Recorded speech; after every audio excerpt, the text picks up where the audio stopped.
امام محمد انوار اللہ فاروقی جو محسن دکن ہے، سبحان اللہ، اور دکن کے چپے چپے پر جس شخصیت کا احسان ہے وہ امام انوار اللہ فاروقی بانی جان نظام رحمت اللہ تعالی مقاصد الاسلام کے حصے اول میں ایک واقعہ نقل فرماتے گئے، اور ہم تو سکھا رہے ہیں، بتا رہے ہیں کہ تمہارا ایمان کیسا ہو، ہمارا ایمان کیسا ہو۔ شیخ الاسلام نے یہ لکھا ہے کہ جنگ قادسیہ کے موقع پر ابو محجن ثقفی اس وقت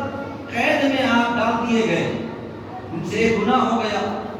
شراب پینے کی سزا میں ان کو قید میں ڈال دیا گیا۔ جنگ قادسیہ میں جس کے سپہ سالار لشکر اسلام کے سپہ سالار سعد بن ابی وقاص مقابلہ کر رہے ہیں اسلام دشمن طاقتوں کا،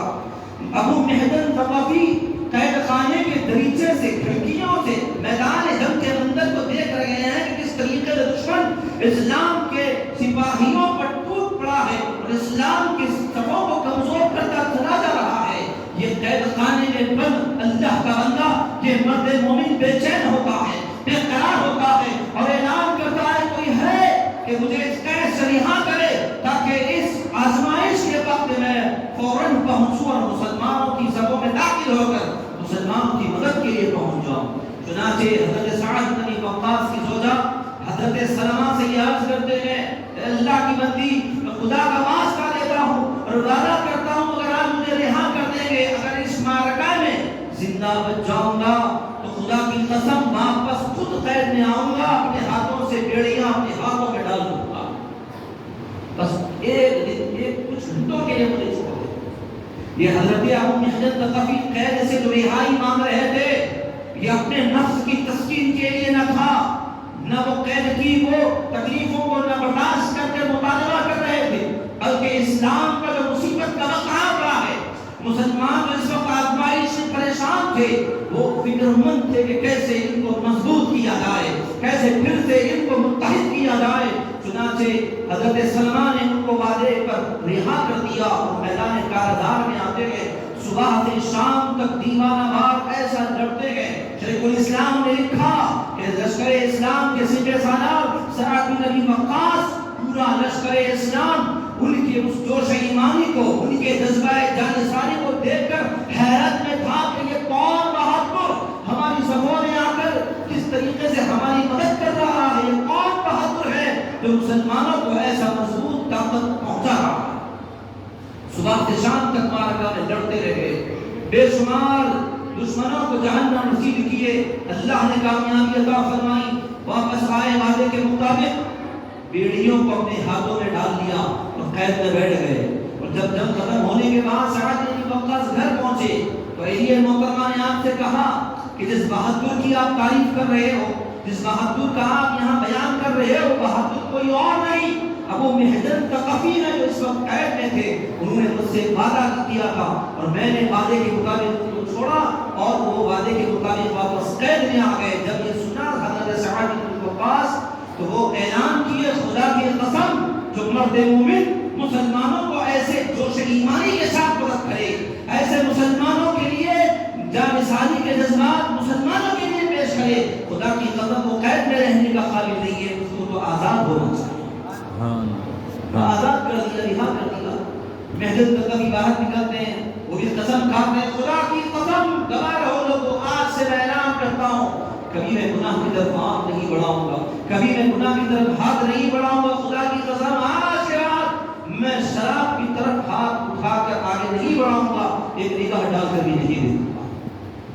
حضرات محترم، یہ کیا تھے جذبے، یہ کیا جوش ہے، کیا بلبلے ہیں، یہ جوش ایمانی دیکھیے، یہ بلبلے دیکھیے۔ جب ہم واقعات پڑھتے ہیں تو ہمارے خون کی روانی بڑھ جاتی ہے۔ اسلام پر جب آزمائش کا وقت آ پڑا ہے، ابو محجن بے چین ہو گئے، بے قرار ہو گئے، کوئی نہیں ہے میدان میں، مجھے ہونا چاہیے وہاں پر۔ ایسے ہی میں آپ کو بتا رہا ہوں، ابو محجن وہ ان کا مقام تھا، یہ ان کا وہ صلاحیت تھی، وہ اپنے وقت میں اور اپنے وقت میں آنے والی آزمائش پر مسلمانوں کی مدد کے لیے سب کچھ چھوڑ کر میدان کارزار میں کود پڑے۔ حضرات محترم، آج آپ پر ذمہ داری کیا ہے؟ آج آپ کی ذمہ داری نہ ہتھیار اٹھانا ہے، نہ جنگیں ہیں، نہ لڑائی جھگڑا ہے۔ آج کے زمانے میں آپ پر جو ذمہ داری ہے وہ جو علم کی مجلسیں ہیں جب منعقد ہو